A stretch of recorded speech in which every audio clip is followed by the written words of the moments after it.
Uhali gani ndugu kaka na dada popote mlipo, ni fursa nyingine ambayo Bwana ametupatia kujifunza masomo yanayohusu Biblia, masomo yanayohusu chapa ya mnyama. Kwa hiyo niwaalike popote mlipo mnapopata nafasi ya kusikiliza na kutazama katika masomo haya ya msingi na ya muhimu sana. Basi popote mlipo niwakaribishe tupate kuomba ili tuanze somo letu hili la siku ya leo, ambapo tunaenda kutazama somo linaloitwa chapa ya mnyama sehemu ya pili. Karibuni sana unapopata fursa kuomba pamoja nami, karibu tuombe. Baba yetu mtakatifu wa mbinguni, Baba ambaye ni Mungu wetu uliyetuumba kwa sura na mfano wako, tumepiga magoti mbele zako katika wasaa huu kwa lengo la kuomba uwepo wako na nguvu yako iweze kuwa pamoja nasi siku hii ya leo tunapoenda kutazama na kuendelea kujifunza masomo haya yanayohusu chapa ya mnyama. Hivyo tunaalika uwepo wako uweze kuwa pamoja nasi, ukatufundisha kwa namna kipekee ili tuweze kujua namna gani ya kuepuka chapa hii ya mnyama tunapoielewa kikamilifu nini maana yake. Hivyo tunakushukuru Bwana na tumejiacha mikononi mwako kupitia jina la Yesu Kristo. Amina. Wapenzi wa Bwana popote mlipo, kama nilivyokwisha kuambia katika somo la kwanza kwamba masomo haya yanayohusu chapa ya mnyama ni masomo ya muhimu sana na ni masomo ambayo kila mmoja anapaswa kuyapatia usikivu wa kipekee sana. Na tusipoweza kuelewa jambo hili kimsingi tutakuwa tupo kwenye hatari kubwa sana ndugu zangu. Kwa hiyo twende pamoja tukatazame fungu ambalo litakalokuwa linatuongoza, na fungu linalotuongoza katika masomo haya ya chapa ya mnyama. Tunajifunza somo kuhusiana na chapa ya mnyama. Chapa ya mnyama. Na fungu linalotuongoza ni Ufunuo sura ya 14 kuanzia ule mstari wa 9 hadi mstari wa 12. Hayo ndiyo masomo tutakayokuwa tunatazama, na mafungu tutakayokuwa tunatazama ni Ufunuo sura ya 14 kuanzia ule mstari wa 9 hadi mstari wa 12. Na tunapoenda kusoma katika fungu hili, naomba kila mmoja akili yake iweze kuwa katika wazo kwamba hii ndio zahama ya wakati wetu katika dunia hii ambayo wewe na mimi tunaishi. Hii ndio dhoruba naweza nikasema, au ndio gharika ya wakati wetu huu ambao tunaishi. Katika Ufunuo sura ya 14 unaposoma kuanzia mstari ule wa 9 hadi mstari wa 12, hapa tumeambiwa kuhusiana na matokeo ya watu kupokea chapa ya mnyama. Na kabla kutazama mnyama ni nani na kutazama namna gani mambo haya yatakuwa na chapa ni nini, ni heri tutambue tu kwamba nini matokeo ya kupokea chapa ya mnyama. Alafu sasa tunapojifunza kila mmoja aweze kuweka usikivu wa kipekee sana ili tusipitwe hata kidogo, wapenzi watazamaji na wasikilizaji. Katika Ufunuo sura ya 14 kuanzia ule mstari wa 9, maandiko yanasema maneno yafuatayo: na mwingine malaika watatu akawafuata akisema kwa sauti kuu, mtu awaye yote akimsujudu huyo mnyama na sanamu yake na kuipokea chapa katika kipaji cha uso wake au katika mkono wake. Haya mambo tutatazama hapo mbele, nini maana ya chapa, nini maana ya kipaji cha uso, nini maana ya kupokea katika mkono. Tutatafakari hapo mbele kwa uzuri kabisa.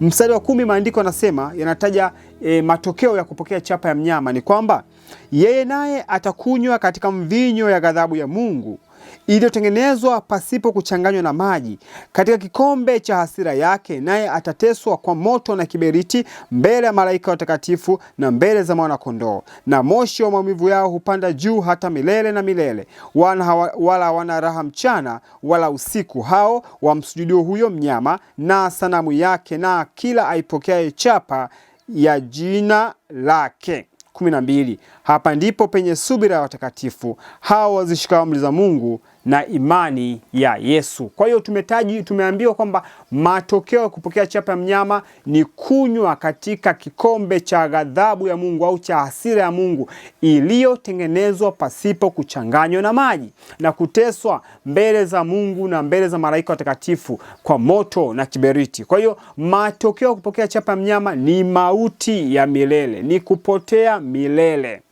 Haya ndio matokeo yake. Na tunapotafakari hili wazo, naomba tuseme tuwe na akili ya kusema kwamba sasa tufanye nini ili tuweze kuepuka chapa ya mnyama. Unapotafakari tufanye nini ili tuweze kuepuka chapa ya mnyama, swali la kwanza ni kwamba nini maana ya hii chapa ya mnyama, ili kusudi hata niifahamu, ili nijue namna gani ya kuiepuka. Niliahidi kwamba tutaenda kutazama katika vitabu vikuu viwili. Tutakuwa tunajifunza kitabu hiki cha Ufunuo pamoja na kitabu cha Danieli.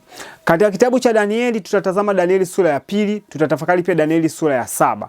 Katika hizi sura mbili tutaanza kuangalia sura ya kwanza ili tuweze kupata maana ya kutafakari Danieli sura ya 2 na sura ile ya 7. Hapa tutaenda kuangalia nini maana ya wanyama hawa na maana gani, namna gani Biblia inafunua kwa uwazi na kwa upana kabisa kuhusiana na mnyama au wanyama.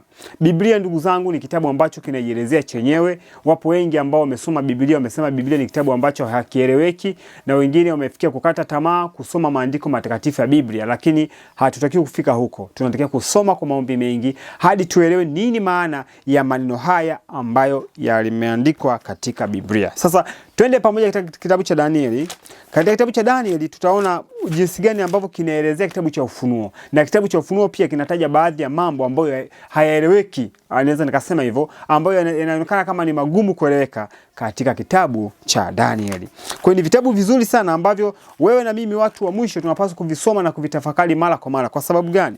Unaposoma tu Danieli sura ya 12, unaposoma Danieli sura ya 12, tuende pamoja katika ule mstari wa 8 katika Danieli sura 12 mstari wa 8. Na naomba tu nikutajie mafungu machache kutupatia msingi wa kitabu hiki cha Danieli na kitabu cha Ufunuo. Unaposikia kitabu cha Ufunuo, maana yake kimefunuliwa, na ndio maana kinaitwa Ufunuo, kimewekwa wazi, kila mmoja aweze kuelewa.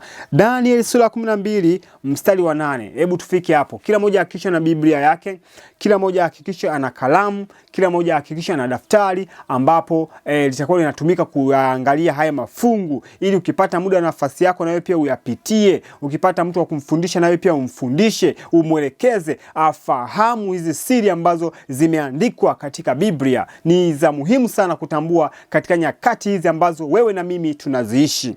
Katika Danieli sura 12 mstari wa 8 maandiko nasema, nami nikasikia lakini sikuelewa, ndipo nikasema, Bwana wangu, mwisho wa mambo haya utakuwaje? Danieli alipewa siri nyingi katika wakati wake, lakini alipokuwa anaziandika hizi siri, alipokuwa anaziona na maono mbalimbali, Danieli alikuwa haelewi. Akasema, mimi sielewi Bwana wangu. Alimwambia malaika, mimi sielewi mambo haya, nifanye nini? Mambo yake haya, mwisho wake mambo haya itakuwa ni nini? Katika mstari wa 9 maandiko nasema, akasema, huyu malaika anamwambia Danieli, akasema, enenda zako Danieli, maana maneno haya yamefungwa na kutiwa muhuri hata wakati wa mwisho. Unasikia? Anaambia Danieli, nenda zako, maana maneno haya yamefungwa na kutiwa muhuri hata wakati wa nini? Wa mwisho. Na ndugu zangu, tunapozungumzia wakati wa mwisho, tutatafakari hapo mbele kwa uzuri, lakini wakati wa mwisho umeanza katika ule mwaka wa 1798. Hii kama tukipata nafasi hapo mbele tutatafakari kwa uzuri kabisa kuhusiana huu mwaka 1798. Na sasa hivi tunaishi katika mwaka 2025. Ni miaka mingapi kutoka mwaka huu wa 1798 mpaka kuikuta mwaka 2025? Sasa kama siku za mwisho zilianza mwaka 1798 na sasa hivi tunaishi katika mwaka 2025, bila shaka ni miaka mingi sana imepita. Kwa hiyo tangu mwaka 1798 tunaishi katika siku za mwisho, na sasa ni mwaka 2025. Bila shaka tunaishi katika siku za mwisho kabisa. Tunaishi katika siku ambazo zinaitwa ni mwisho wa mwisho.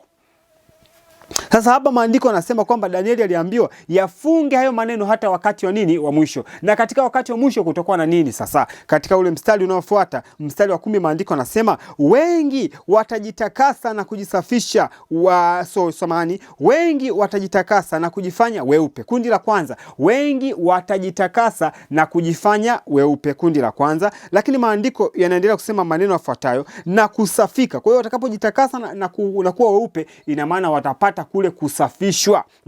Anasema, bali wabaya watatenda mabaya, wala hataelewa mtu mbaya awaye yote, bali wao walio na hekima ndio watakaoelewa. Kwa hiyo makundi yatakuwa mawili. Kuna kundi la watu ambao watakuwa wakijisafisha, kuna kundi la watu ambao watakuwa ni wabaya, wala wabaya wote hawataelewa, lakini wale walio na hekima ndio watakaoelewa. Na hekima tunaipata katika neno la nani? Hekima tunaipata katika neno la Mungu. Kwa hiyo maandiko yako wazi. Hata sasa hivi tunavyoishi kuna makundi makuu mawili. Kwa hiyo mimi sishangai kuona mtu anakataa huu ujumbe. Sishangai kuona mtu anapinga unabii wa Danieli, anapinga unabii wa Ufunuo.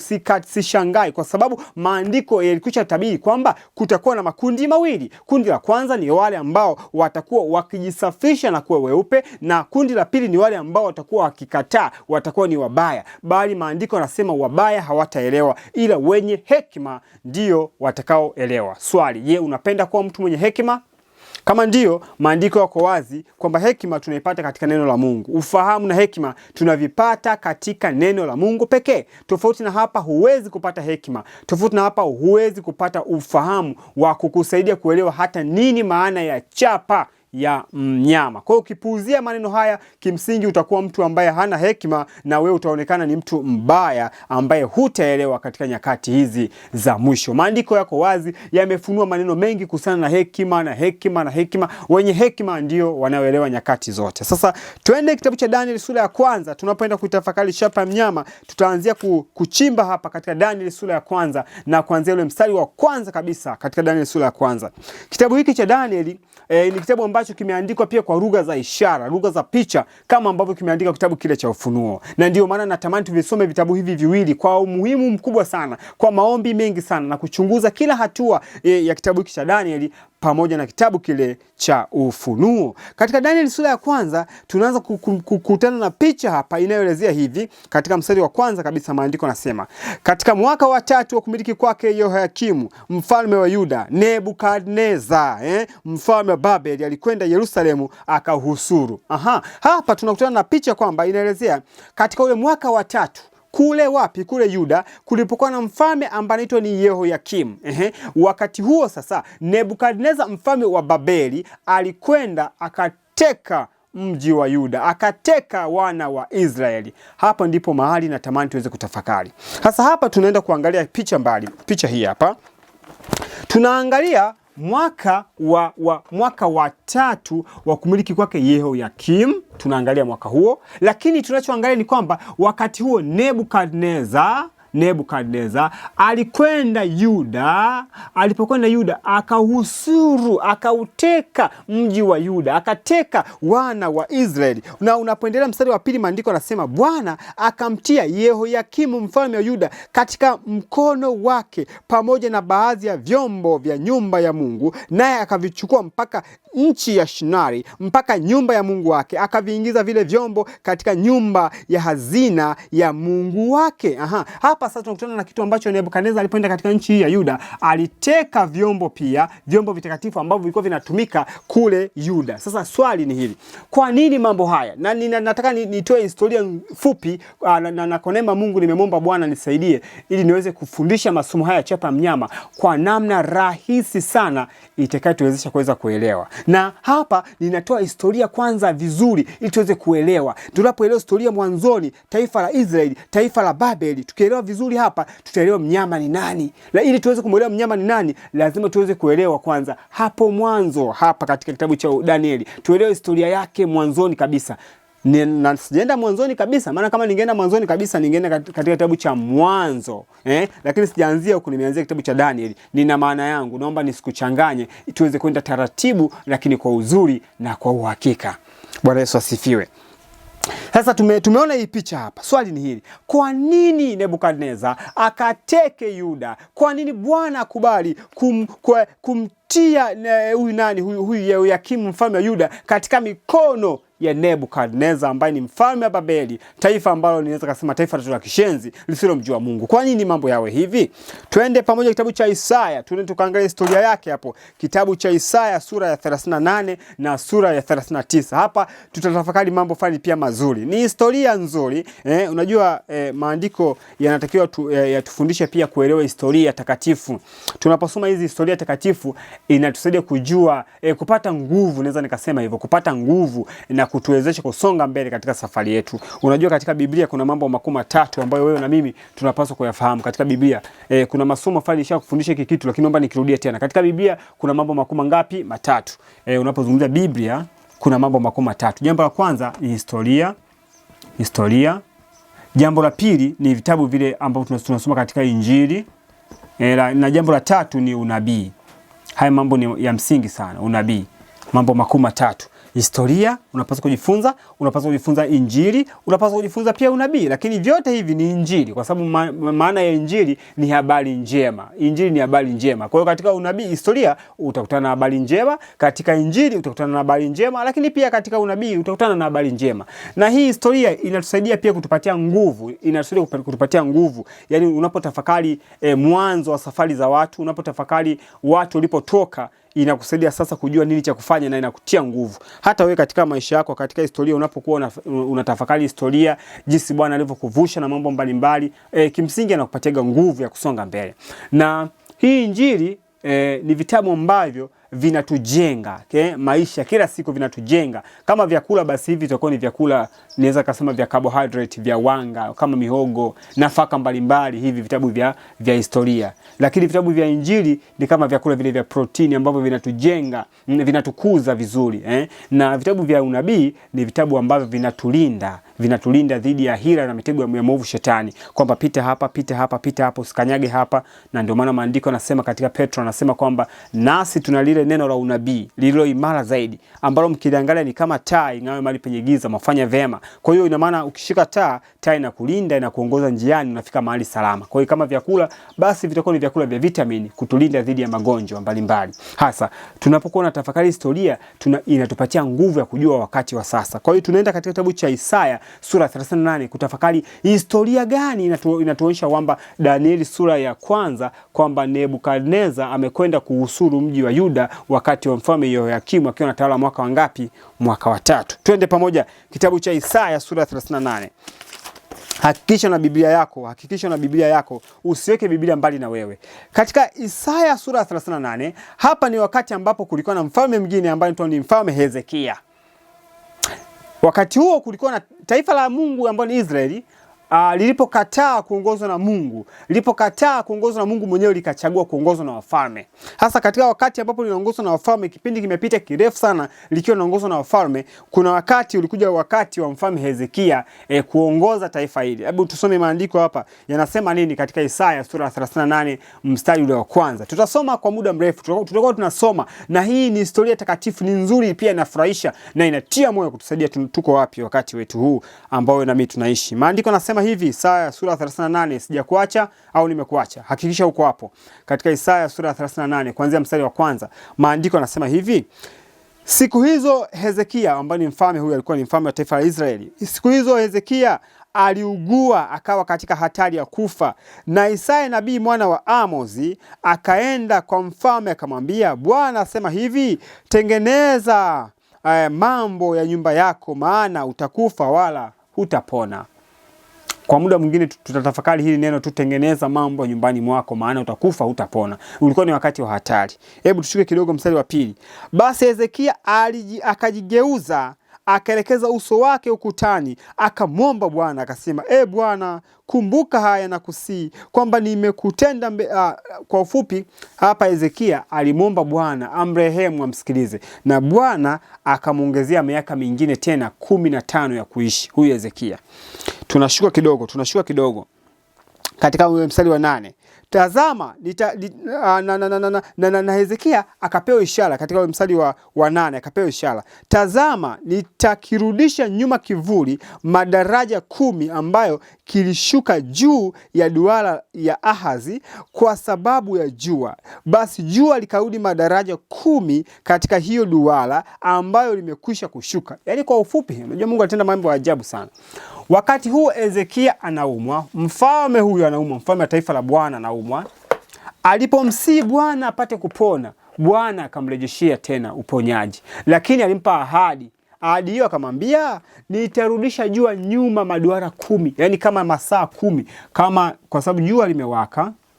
Jua baada ya kuwaka limetia kivuli. Sasa Mungu anamwambia nitarudisha nyuma madaraja 10, kwamba daraja la kwanza, la pili, la tatu, unajua mpaka madaraja 10 yaende nyuma. Kama sasa ilikuwa ni saa 12 jioni, basi jua limerudi, kivuli kimerudi nyuma hadi kukuta saa 2 asubuhi. Hilo ni jambo la ajabu sana. Ina maana dunia kwa wakati huo ilishangaa.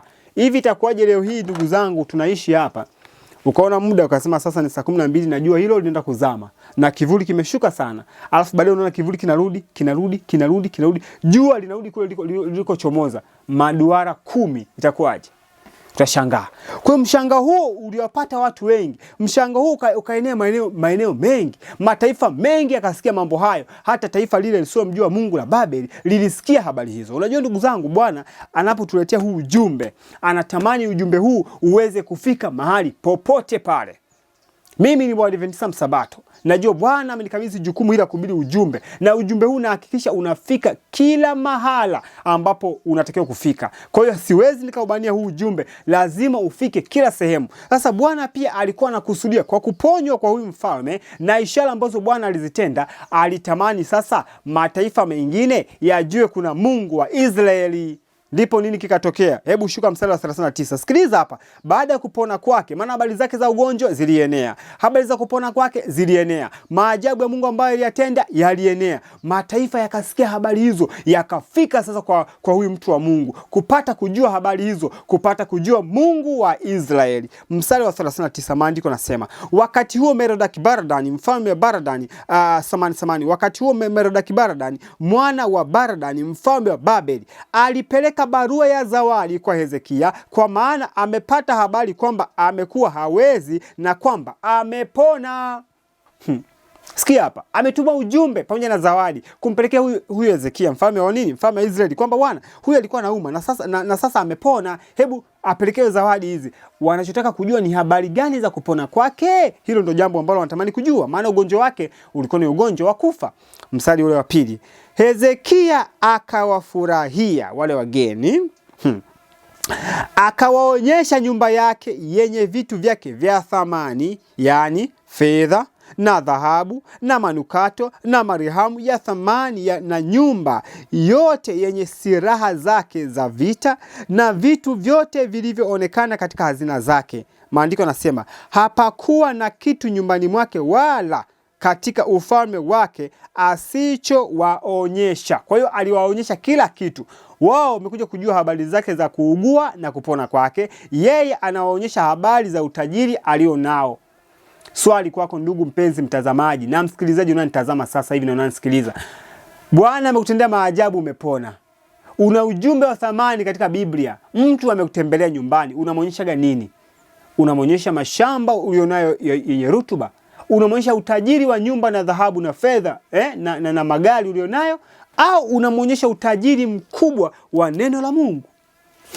Maandiko yanaendelea kusema, ndipo Isaya nabii baada ya wale watu kuondoka akamwendea mfalme Hezekia akamwambia, watu hawa walisema nini? Swali la kwanza. Nao wametoka wapi kuja kwako? Swali la pili. Hezekia akasema, wametoka katika nchi iliyo mbali wakaja kwangu toka Babeli. Kumbe hawa watu, unaanza kupata picha sasa. Kumbe hawa watu waliokuja kwa huyu mfalme Hezekia ni watu ambao wametoka Babeli. Wametoka Babeli, wamekuja mpaka Israeli hapa. Israeli, taifa la Mungu. Wamefika hapa, wameona silaha, wameona dhahabu, wameona fedha, wameona utajiri, wameona hazina ya silaha na za kivita za huyu mfalme Hezekia. Watu hawa. Na wameonyeshwa kila kitu cha namna hiyo, lakini sijasikia hata mahali pamoja ambapo Hezekia aliwaambia, Mungu wa mbinguni ninayemtumikia ameniponya, ana uwezo na anataka na nyie mumpokee. Hajawaambia kitu kama hicho. Hebu tushuke kidogo tuone mstari wa 4. Ndipo akasema, sasa nabii Isaya akamwambia huyu mfalme, ndipo akasema, wameona nini katika nyumba yako? Kwanza wametoka wapi? Maana wametoka Babeli hao watu. Wamesema nawe nini? Na wewe umeona nini nyumbani kwako hawa watu? Mstari wa 4 ndio swali naulizwa sasa. Wameona nini katika nyumba yako? Swali la msingi kwako pia mpenzi mtazamaji. Wanapofika watu kwako, wanaona nini? Maandiko nasema, Hezekia akajibu, wameviona vitu vyote vilivyomo nyumbani mwangu. Hapana kitu katika hazina zangu nisichowaonyesha. Bila wasiwasi namjibu nabii Isaya. Mstari wa 5. Ndipo Isaya akamwambia Hezekia, basi lisikie neno la Bwana wa majeshi. Mstari wa 6. tazama siku zinakuja ambazo vitu vyote vilivyomo nyumbani mwako na hivyo vilivyowekwa akiba na baba zako hata leo vitachukuliwa mpaka Babeli. Hapana kitu chochote kitakachosalia, asema Bwana. Unaweza kuona kama anamuonea. Hamuonei, maana ameshawatamanisha hao watu, wameshaviona hivyo vitu, wamevitamani, wameenda kupeleka taarifa. Tunashuka mstari wa 7, maandiko yanasema, na baadhi ya wana wako utakaowazaa watakaotoka kwako watachukuliwa mbali, nao watakuwa matowashi katika jumba la mfalme wa Babeli. Amwambii tu vitachukua hivyo vitu, lakini pia anamwambia pia na baadhi ya vijana watatwaliwa. Vijana, alafu vijana watafanywa kuwa nani jamani? Matowashi. Matowashi, unajua matowashi ni watu ambao wananyimwa uwezo wa kuzaa. Matowashi wanafanyiwa mchakato ili wasiweze kuzaa tena. Ni mchakato wa maumivu huo. Maandiko yanaendelea kusema kwamba watapelekwa katika jumba la mfalme wa Babeli. Mstari wa 8. Sikia Hezekia anavyojibu sasa kwa dharau. Ndipo Hezekia akamwambia Isaya, neno la Bwana ulilolinena ni jema. Hata ombi msamaha. Anasema tu neno la Bwana ulilonena ni nini? Ni jema. Tena akamwambia, maana itakuwapo amani na kweli katika siku zangu mimi. Yeye hana wasiwasi kwa sababu wakati anajua sitakuwepo. Basi itakuwa tu ni amani. Ndugu zangu, haya ndio mambo yaliyotokea hadi wakati katika Danieli sura ya 1 tunaona sasa mfalme wa Babeli ambaye ni Nebukadneza, baada ya wale watu kutoka kwa mfalme wa Hezekia, wakapeleka taarifa wapi? Babeli. Wakasema, kule kuna dhahabu, kule kuna silaha, kule kuna vyombo vizuri. Yaani ile nchi iko vizuri. Kwa sababu walitakiwa wasikie neno la Mungu, hata wageuke nia zao, hata wamrejee Mungu wa mbinguni, lakini haijafanyika hivyo. Sasa Mungu anasema, kwa kuwa kazi ambayo Hezekia ameshindwa kuifanya wakati wa rehema, au wakati mzuri kabisa wa amani, ataifanya kazi katika machozi. Wanawake watachukuliwa, watapelekwa Babeli. Kule Babeli Bwana haendi kuwatesa hao watu. Anatamani pia hao watu wa Babeli wakasikiliza habari za Mungu, lakini wanasikiliza katika nyakati ngumu. Wapenzi watazamaji na wasikilizaji, zinakuja nyakati ngumu za kuhubiri ujumbe huu. Zinakuja nyakati ngumu za kuonya dunia. Kama sasa hivi hatutaweza kutumia kamera zetu na kuhubiri ujumbe tena kwa amani, basi ujumbe huu tutahubiri kwa machozi. Ni lazima watu waonye kuhusiana na chapa ya mnyama. Ni lazima watu waambiwe ukweli kwamba dunia inakwenda mwisho na kuna maandalizi ya kufanya kabla ya mwisho haujafika. Lakini tukishindwa kufanya hivyo sasa, tutafanya katika mazingira magumu. Ndivyo ilivyokuwa wakati huu wa mfalme huyu Hezekia. Kwa nyakati zikapita, ukafika wakati wa kumiliki kwake Yehoyakimu mfalme wa Yuda katika mwaka ule wa 3. Ndio mwaka huo ambapo mfalme Nebukadneza wa kule taifa la Babeli alikwenda katika taifa la Yuda na akateka mji, akausuru mji, akachukua na vyombo vitakatifu vya pale pamoja na vijana pale. Mmoja kati ya vijana ambao tunawafahamu pale ni vijana 4 ambao wanasifika sana, wanajulikana sana, ambapo hapo unamkuta kijana ambaye anaitwa pia Danieli na wenzake wale 4. Watu wanaweza kuwafahamu majina ya Shadrach, Meshach na Abednego, lakini majina yao halisi sio hayo. Katika mstari wa 19 kitabu cha Danieli sura ya 1 mstari wa 19 maandiko yanasema, naye mfalme akazungumza nao, na miongoni mwao wote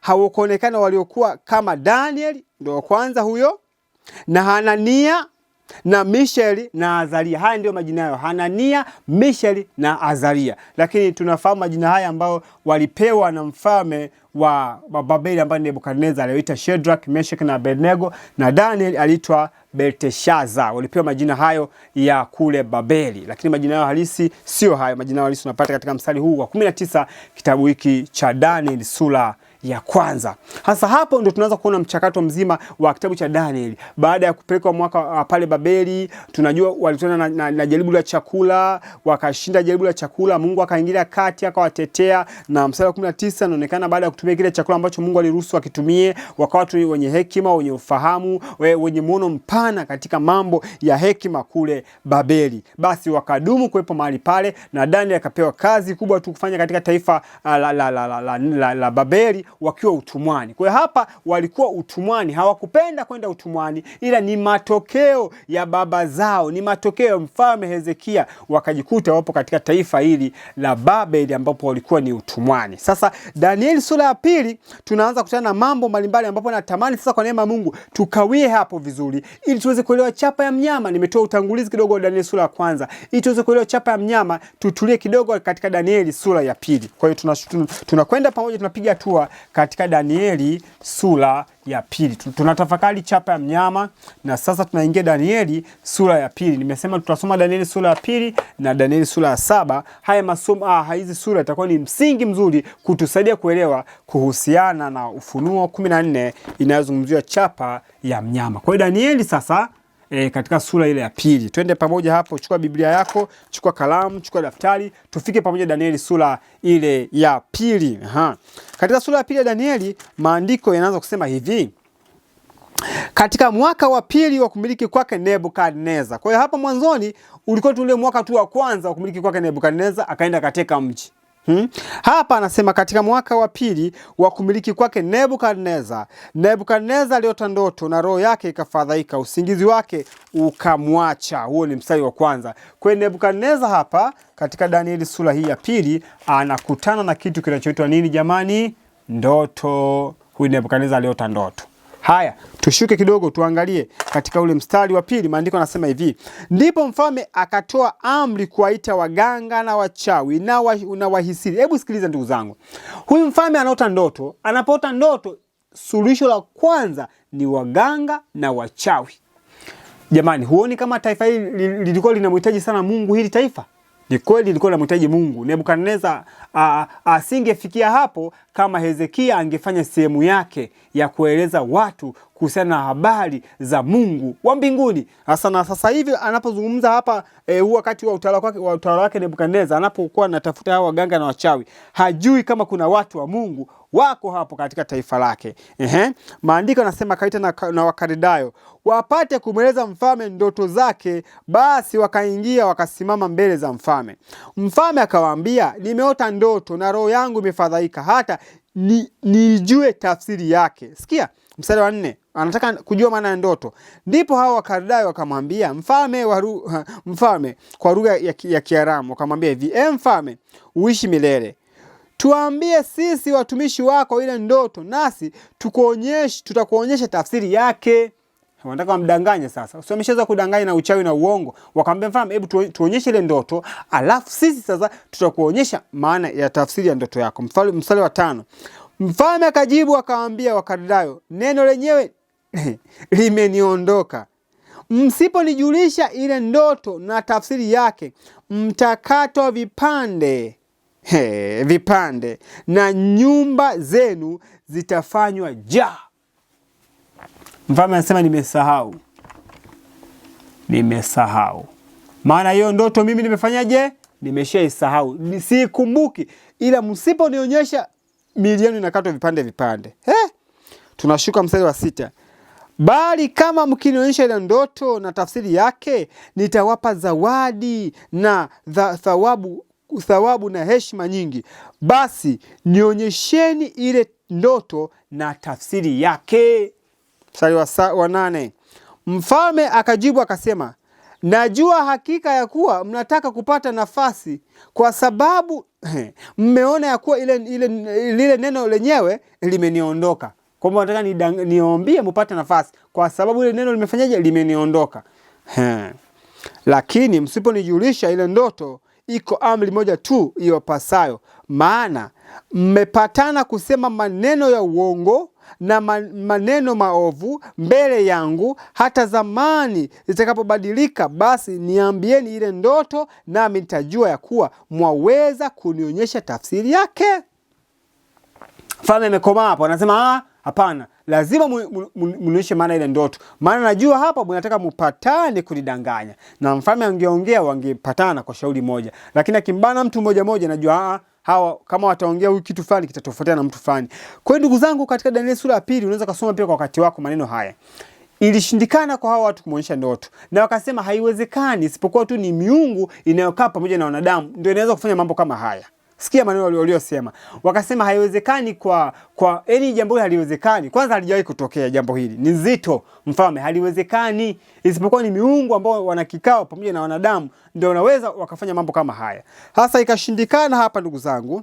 Ukafika wakati ambapo Danieli na yeye akatamani aende kwa mfalme, akamueleze maana hii ndoto, lakini alimwomba ruhusa kwanza awaache kwanza hawa watu wasitendewe vile katika ile amri ambayo mfalme alisema kwamba watapaswa wauawe. Akawaombea msamaha kwa mfalme na akasema yeye sasa ataweza kuonyesha hiyo ndoto, lakini sio kwa nguvu zake bali kwa uwezo wa Mungu. Akawachukua vijana wenzake watatu ambao tunawasoma hapo, wale vijana watatu Mishaeli, Azaria na Hanania, wakaenda pamoja wakamwomba Mungu pamoja, wakamwomba Mungu. Alipopata tafsiri, alipolala Danieli ikaja ndoto yote, akapata tafsiri yake, ndipo akamwendea mfalme ili aweze kumweleza ile maana ya ile ndoto ambayo mfalme alikuwa ameiota. Mungu wa mbinguni aliileta ile ndoto, maana ni Mungu wa mbinguni ndio aliruhusu mfalme aote ile ndoto, na ni Mungu wa mbinguni aliruhusu mfalme aisahau ile ndoto ili kusudi ufalme wa Mungu uweze kujulikana katika taifa hili la Babeli. Hata leo hii ndugu zangu, kuna wafalme wengi wanaota ndoto lakini wamezisahau, hawazielewi hizo ndoto. Wanahitaji wakina Daniel watakaoweza kwenda kuwatafsiria hizi ndoto maana yake nini, ili Mungu aweze kuwaokoa katika nyakati za mwisho. Je, ungependa kuwa Daniel? Maandiko yanasema wenye hekima ndio watakayeelewa. Una hekima tumepata katika neno la Mungu. Bwana Yesu asifiwe. Mstari wa 25 Danieli sura ya 2, maandiko yanasema ndipo alioko, huyu alikuwa ni mfanyakazi wa mfalme, ndipo alioko akamwambia Danieli mbele za mfalme kwa ndipo alioko akamuingiza Danieli mbele za mfalme kwa haraka, akamwambia hivi, nimemwona mtu wa hao wana wa Yuda waliosimamishwa atakayemjulisha mfalme ile tafsiri.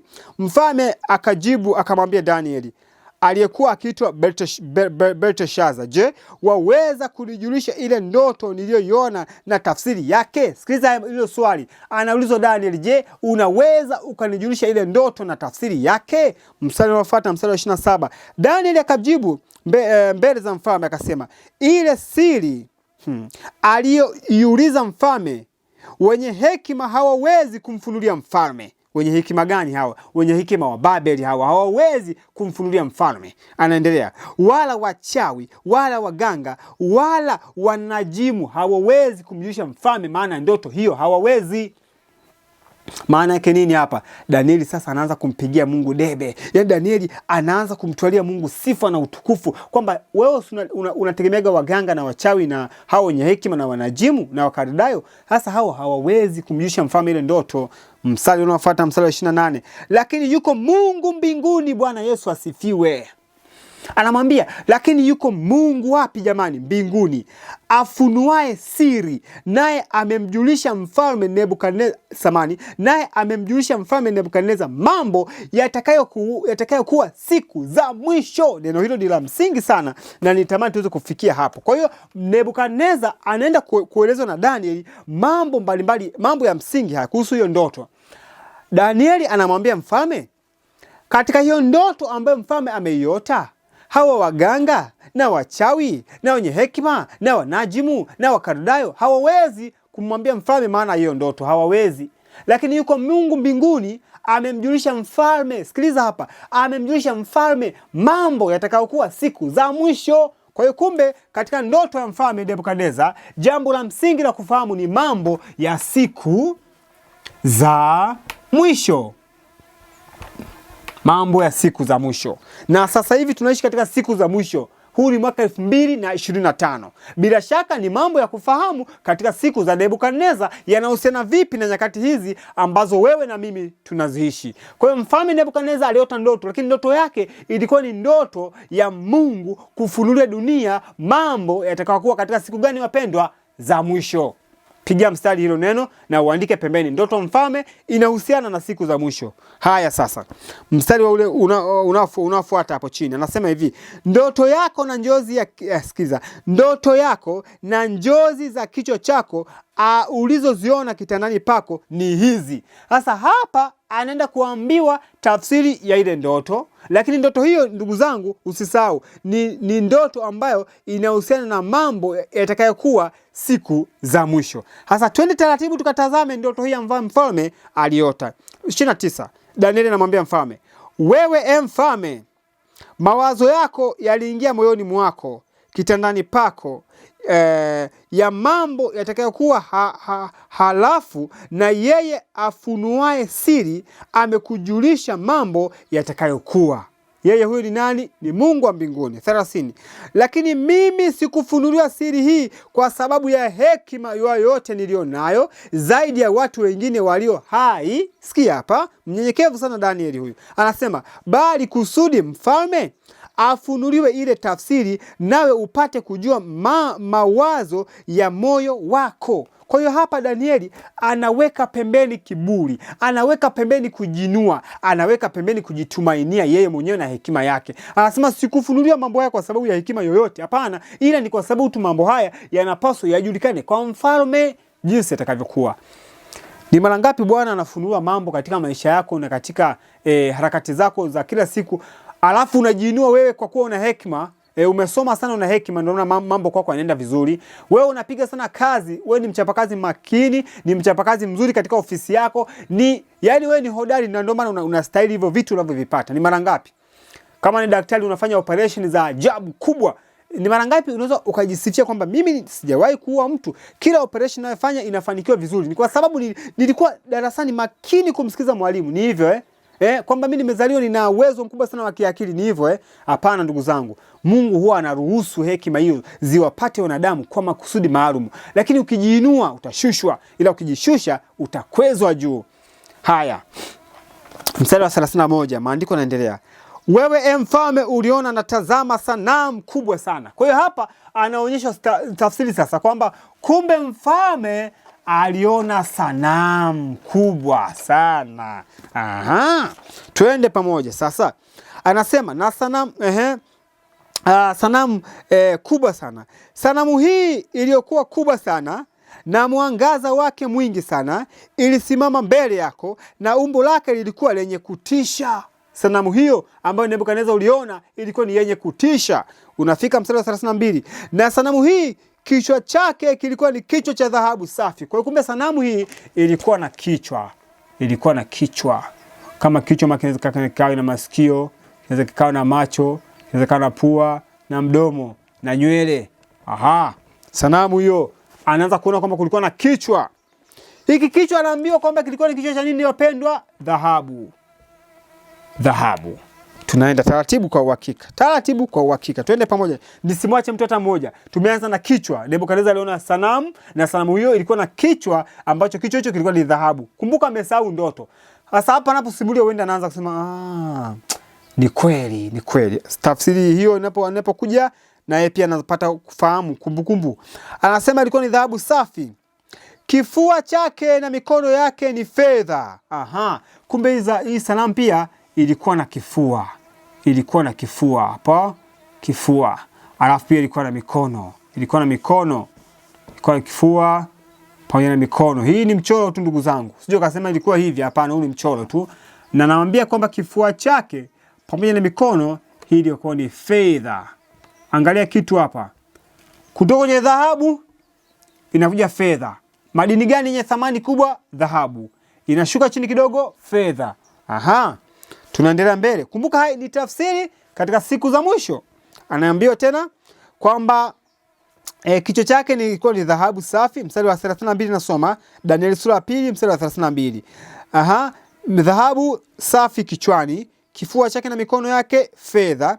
Tumbo lake anasema na viuno vyake ni vya shaba. Kwa hiyo tumbo lake hapa hadi sehemu ya viuno hii ilikuwa ni shaba. Shaba. Madini yanaanza kupungua taratibu thamani yake.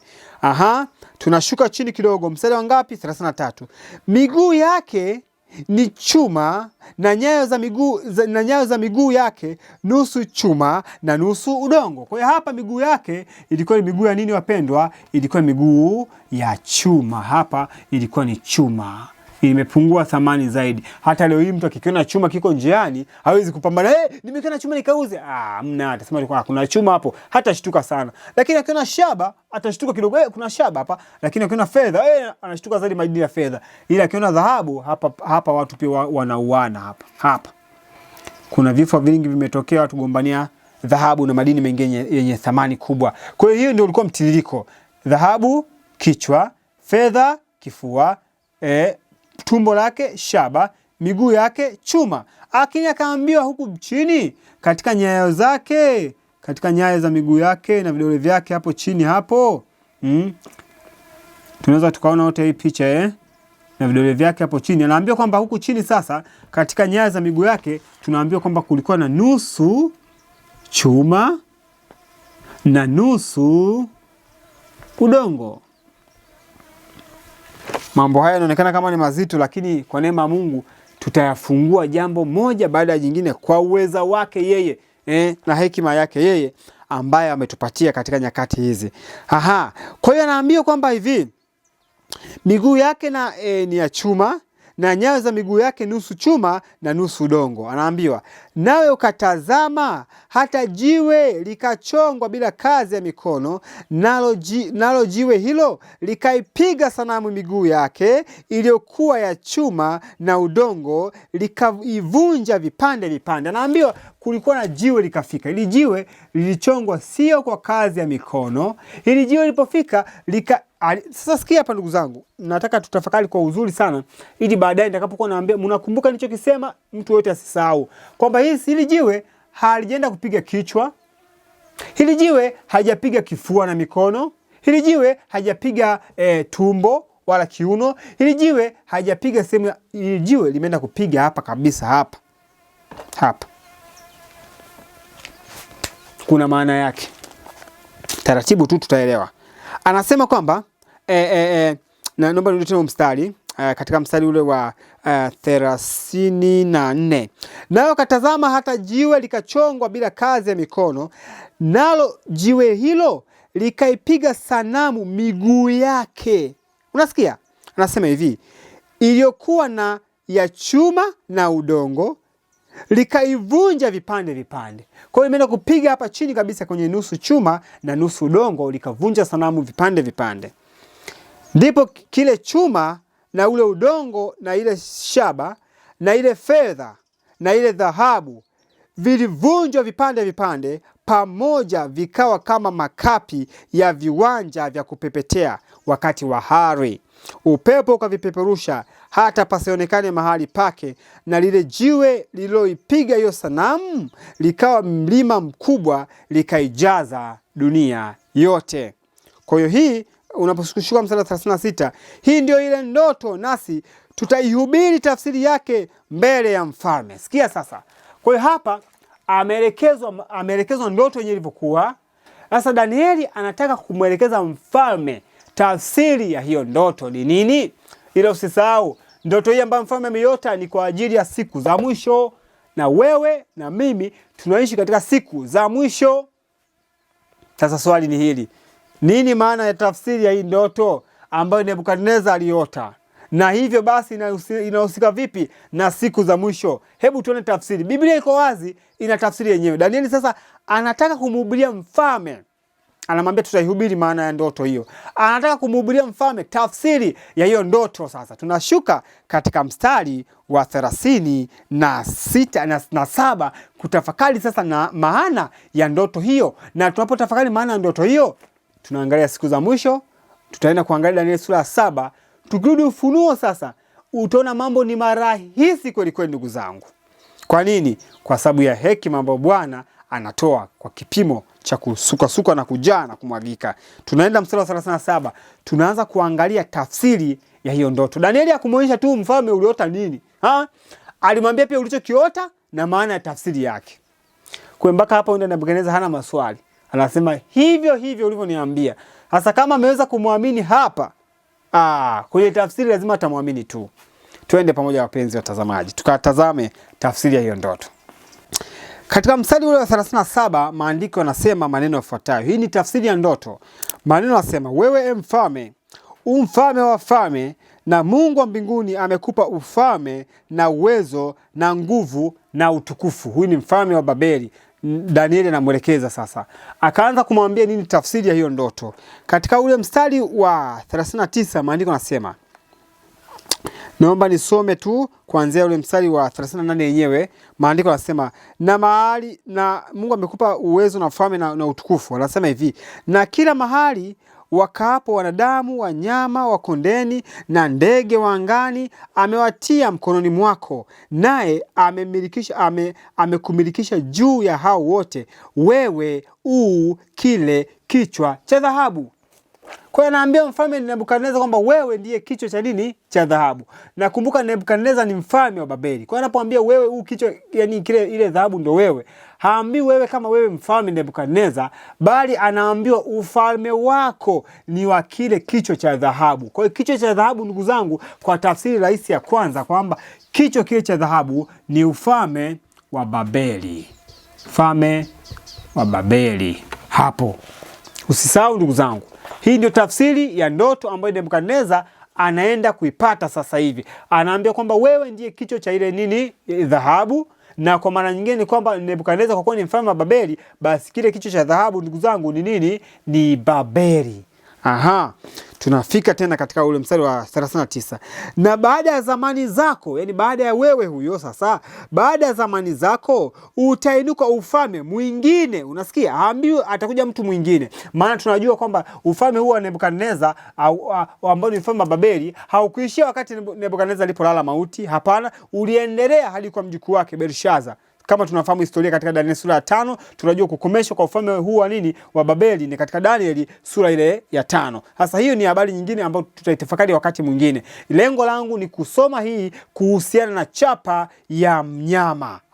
Kwa hiyo hapa naambiwa baada ya ufalme wako utaibuka mfalme mwingine. Kwa hiyo hapa maandiko yanaendelea kusema kwamba utaibuka ufalme mwingine watatu wa shaba utakao itawala dunia yote. Naambiwa hivi, na baada ya zamani zako utainuka ufalme mwingine mdogo. Anaambia huu ufalme ambao ni ufalme wa fedha utakuwa ni mdogo, utaitawala dunia baada yako. Ndugu zangu, bila kuwachosha na kuwapotezea muda, ni kwamba baada ya ufalme wa Babeli ukainuka ufalme mwingine, ambapo hapa tunaona ni kifua na mikono ya fedha. Sasa anaambia kwamba utainuka ufalme mwingine mdogo utakao itawala dunia yote. Unapofika Danieli sura ya 5, Danieli sura ya 5 inaelezea baada ya ufalme wa Babeli kupita ni ufalme mwingine ambao unaitwa ni ufalme wa Umedi na Ujemi. Ndio ulikuja hapo mfalme wa Medi na Wajemi. Ukaja mfalme wa Medi na Wajemi.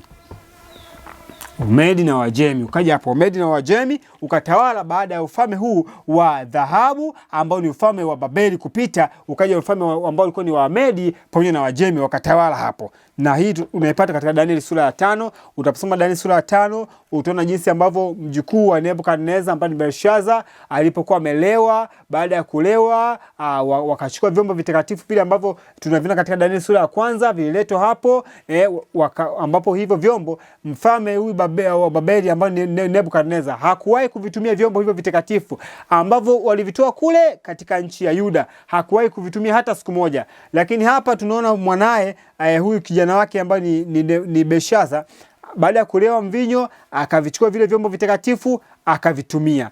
Tutatafakari mbele katika Ufunuo. Tutaona pale ambapo watu wanapolewa mvinyo wanaposhindwa kutofautisha mambo matakatifu na mambo ambayo sio matakatifu. Kwa hiyo kijana alishindwa kutofautisha kati ya mambo matakatifu na mambo ambayo sio matakatifu. Na jinsi walivyojenga Babeli ilijengwa kwa namna ya ajabu sana na ilikuwa imezungukwa na maji. Babeli ilijengwa kwa namna ambayo sio rahisi kuivamia. Hii Babeli jinsi ambavyo ilijengwa. Sasa huyu kijana alijiamini jinsi Babeli ilivyojengwa.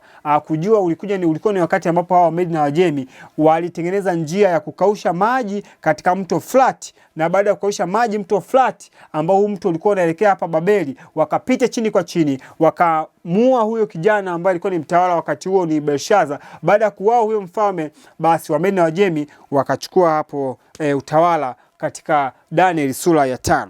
Na sasa tunashuka chini tunaona hapa. Kwa hiyo hapa anaambiwa kwamba utapita baada ya ufalme wako utakuja ufalme mwingine ambao ni mdogo utatawala dunia yote. Mstari unafuata mstari wa 40. Na ufalme wa 4 samani zama zako utainuka ufalme mwingine mdogo kuliko wewe na ufalme mwingine wa tatu wa shaba utakaotawala dunia yote. Kwa baada ya ufalme huu wa fedha ukafika ufalme ambao ni ufalme wa shaba, na wenyewe pia ukatawala dunia yote. Kwa hapa tunapewa tafsiri kuhusiana na tawala mbalimbali kuanzia wakati wa Danieli. Ndugu zangu, tawala mbalimbali kuanzia wakati wa Danieli. Kwa hiyo tangu wakati wa Danieli akiishi duniani hapa, ufalme ambao ulikuwa unatawala dunia kwa wakati huo ulikuwa ni ufalme wa dhahabu ambao ni Babeli. Ukaja ufalme mwingine ukatawala dunia, ufalme wa Medi na Wajemi, na ukaja ufalme mwingine tena ukatawala dunia, ufalme wa shaba, ambao ufalme wa shaba sasa ulikuja kushinda ufalme wa Medi na Wajemi, ambao huu ufalme ni ufalme wa Uyunani. Huu ufalme wa Uyunani ndio huu ambao unaitwa Ugiriki. Tutaona wakati mwingine kwa ufupi haya mambo. Kwa ufalme wa Yunani ukaja ukaushinda ufalme wa Medi na Wajemi na ukatawala dunia yote kwa kipindi hicho. Haya, maandiko yanaendelea kusema tena katika mstari wa 40, na ufalme wa 4 utakuwa na nguvu mfano wa chuma, kwa maana chuma huvunja vitu vyote na kuvishinda, na kama chuma kisetavyo vitu hivi vyote ndivyo utakavyovunja na kuseta. Kwa hiyo hapa anaambia utakuja ufalme mwingine, ufalme wa chuma. Na ufalme wa chuma katika historia, ndugu zangu, ni ufalme wa Rumi. Huu ufalme wa Rumi pia anapewa tafsiri Nebukadneza kwamba huu ufalme utakuwa. Unajua Nebukadneza alipata bahati sana ya kusikia mambo haya yote mpaka mwisho wa wakati. Anaambia utakuja ufalme mwingine wa chuma ambao utavunja vitu vyote. Kwa thamani inaonekana dhahabu haina thamani, kwa thamani dhahabu ina thamani kubwa kuliko chuma, lakini kwa nguvu chuma kina nguvu zaidi kuliko dhahabu. Hapo uweze kuelewa. Ukiangalia kuanzia juu kwenda chini, thamani inapungua, lakini nguvu yake chuma ni kubwa zaidi kuliko dhahabu. Ukichukua chuma ukigonga dhahabu inaweza ikaumia kuliko chuma, lakini yenye thamani ni dhahabu. Anaambia chuma itavunja vitu vyote sasa. Na ufalme wa chuma utakuwa na nguvu kubwa sana, lakini thamani itakuwa ni ndogo. Maana yake nini? Tutaona hapo mbele. Sasa ufalme anaambiwa utatawala pia dunia yote wakati huo. Na huu ufalme wa Rumi, ndugu zangu, ni ule ufalme ambao hadi Yesu anazaliwa hapa duniani anakuta taifa lake tu lenyewe la Israeli linatawaliwa na Rumi.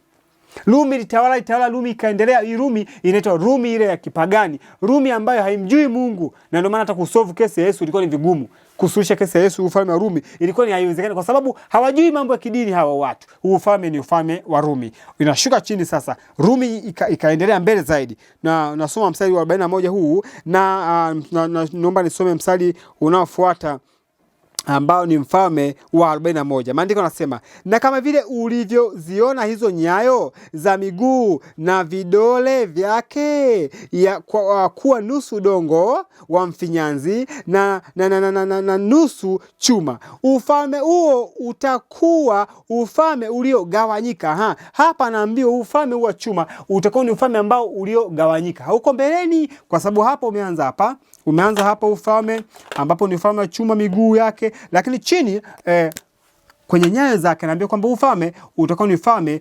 uliogawanyika. Yaani kusema kwamba nusu chuma nusu udongo. Maana yake nini? Ufalme huo utakuwa ni ufalme uliogawanyika. Tunaendelea.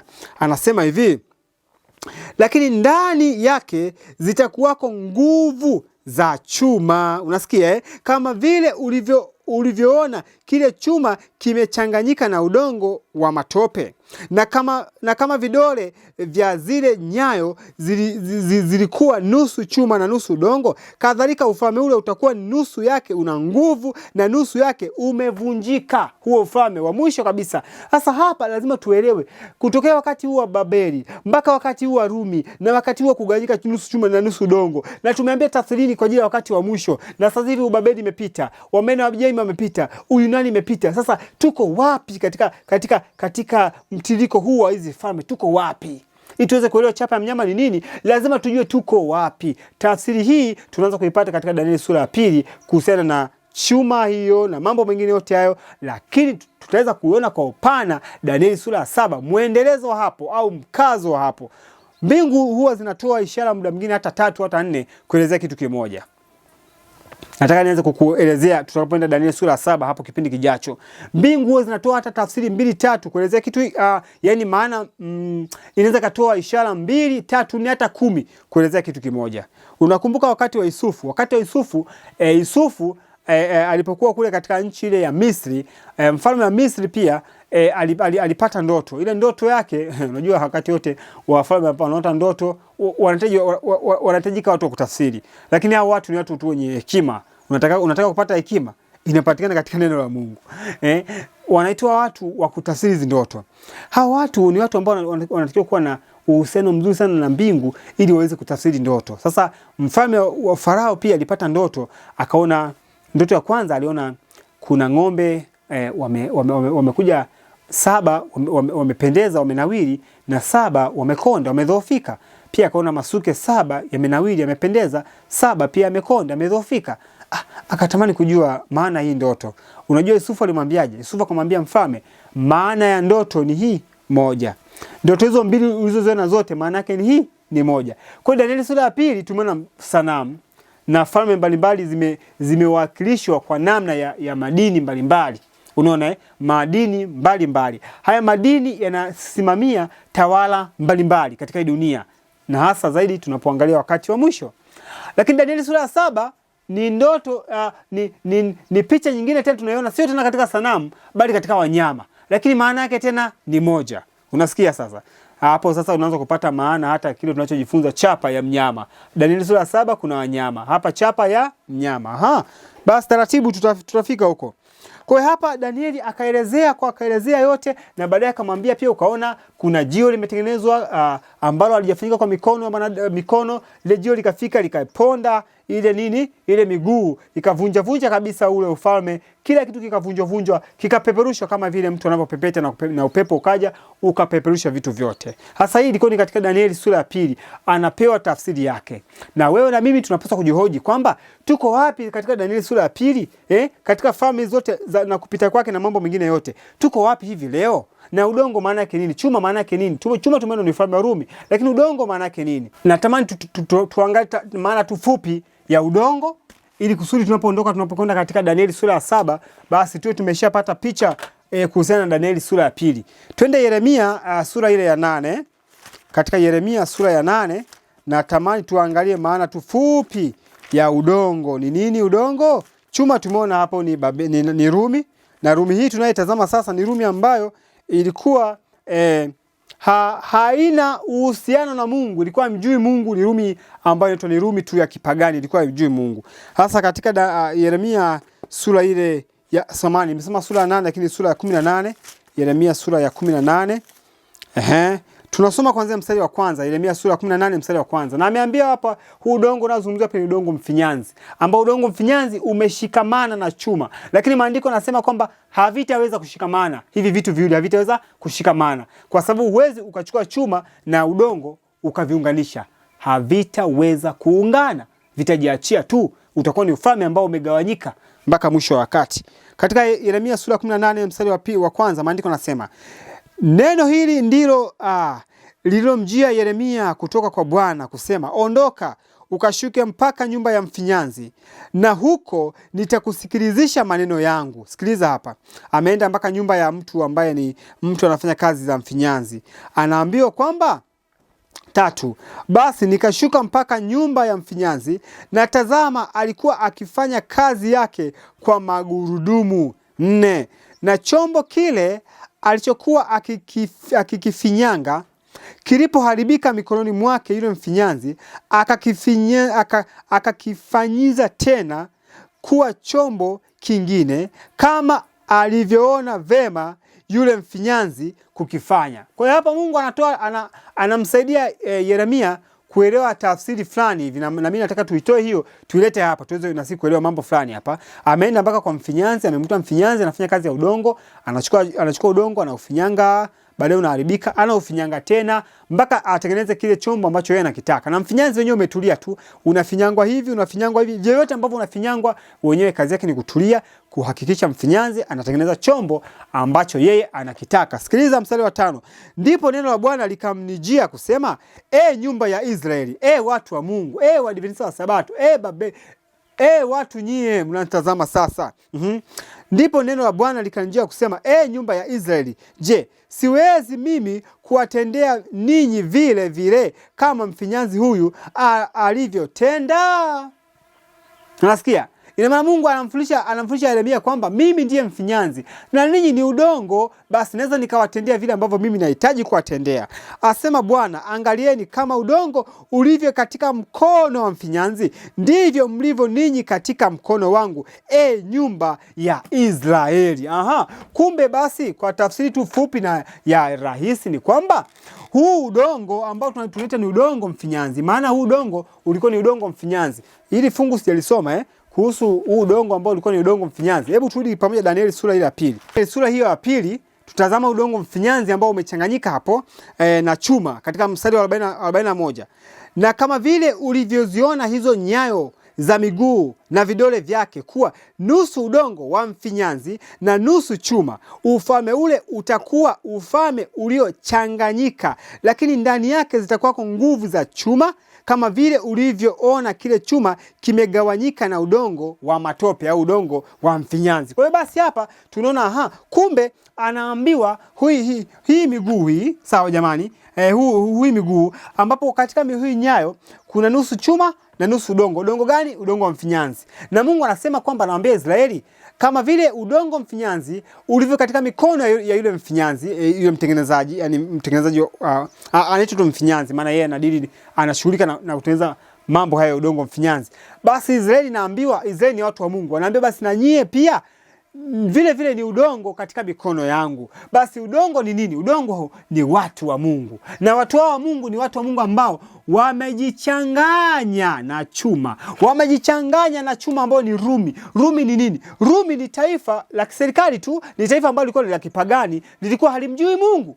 Na tutaangalia katika historia ni wakati gani huu ambapo watu wa Mungu hawa walikwenda wakajichanganya na Rumi, sawa jamani, na kutengeneza kitu kinachoitwa nusu chuma nusu udongo, na hivyo vinakuwa vinashikamana lakini vinaachia. Haviwezi kushikamana hata siku moja. Hata siku moja havitaweza kushikamana kwa sababu ni kinyume hata tuna sayansi ya kawaida kuchukua chuma kuchanganya na udongo. Haviwezi kuchangamana vitu hivi hata siku moja. Kwa Mwokozi anafika na kutoa ufalme wa Rumi. Baadaye Rumi hii ikaitwa ni Rumi ya kipagani, pale ambapo Rumi ilikuja kujichanganya na udongo ambao ni watu wa Mungu. Sasa ikaitwa ni Rumi ya kidini. Kutoka katika Rumi ya kipagani baadaye ikabadilika ikaitwa Rumi ya kidini. Lakini dini hiyo usitegemee ni dini njema, hapana, kwa sababu udongo ulitakiwa ukae peke yake wenyewe kama wenyewe, ili kusudi mfinyanzi aweze kuufinyanga vile ambavyo unataka. Sasa udongo umechanganyika na chuma, mfinyanzi atawezaje tena kuufinyanga? Haitawezekana. Hii inaitwa ni Rumi ya kidini ambayo ilitengeneza kitu fulani ambacho tutakitazama somo lijalo katika Danieli sura ya 7. Tutatazama picha nyingine tena inayohusiana na Danieli sura ya 2. Ndugu zangu, tunajifunza kuhusiana na masomo ya chapa ya mnyama. Tunajifunza kuhusiana na historia ya wakati wa mwisho. Tunajifunza namna gani ya kuepuka chapa ya mnyama, lakini historia ni muhimu kuitafakari kabla ya kupiga hatua kwenda mbele na kujifunza namna gani ya kuepuka chapa ya mnyama. Basi lazima tujifunze mnyama ni nini. Katika Danieli sura ya 7 tutatafakari kuhusiana na wanyama wanne. Hapa ndugu zangu tumeona mataifa makuu mangapi? Manne. Kutokea wakati wa Danieli. Sizungumzii tangu mwanzo wa dunia, bali nazungumzia kutokea wakati wa Danieli. Tunazungumzia mataifa makuu manne. Taifa la Babeli, Wamedi na Wajemi, Uyunani na Rumi, ambapo mbele kidogo Rumi ikajichanganya na udongo, ikaitwa ni Rumi ambayo imechanganyika na udongo, Rumi iliyogawanyika, chuma kilichogawanyika au ufalme uliogawanyika. Wapenzi watazamaji na wasikilizaji, Bwana atubariki sana, atupatie neema yake. Kipindi kijacho tusikose kufuatilia masomo haya. Basi niwaalike popote mlipo, tupige magoti tuombe ili Bwana aendelee kutulinda na haya yote uliyojifunza. Ndugu zangu, pata muda wa kuyasoma, pata muda wa kuyapitia kwa muda wako, ili kusudi uweze kupata ufahamu mpana kuhusiana na masomo haya ya chapa ya mnyama. Karibuni tupate kuomba. Baba yetu mtakatifu wa mbinguni, ninakushukuru sana kwa siku hii ya leo. Asante kwa kutupatia nafasi ya kuendelea kutazama masomo haya ya chapa ya mnyama. Roho wako Mtakatifu aendelee kutufundisha, kutuelekeza, kutubidisha katika kweli yote na kutuwezesha kujua kwa undani hasa nini maana ya chapa ya mnyama na namna gani ya kuiepuka. Tumetafakari Danieli sura ya 4 ya pili. Tumeona katika Danieli sura ya 2 wanyama wanne, na tumeona kwamba sasa tunapaswa kujifunza tuko wapi katika falme hizo zilizopita, na leo hii tuko wapi na tupo katika ufalme gani na nini cha kufanya. Tujalie tuelewe na tutende vile unavyotamani ili tuweze kuokolewa. Ni kupitia jina la Yesu Kristo. Amina.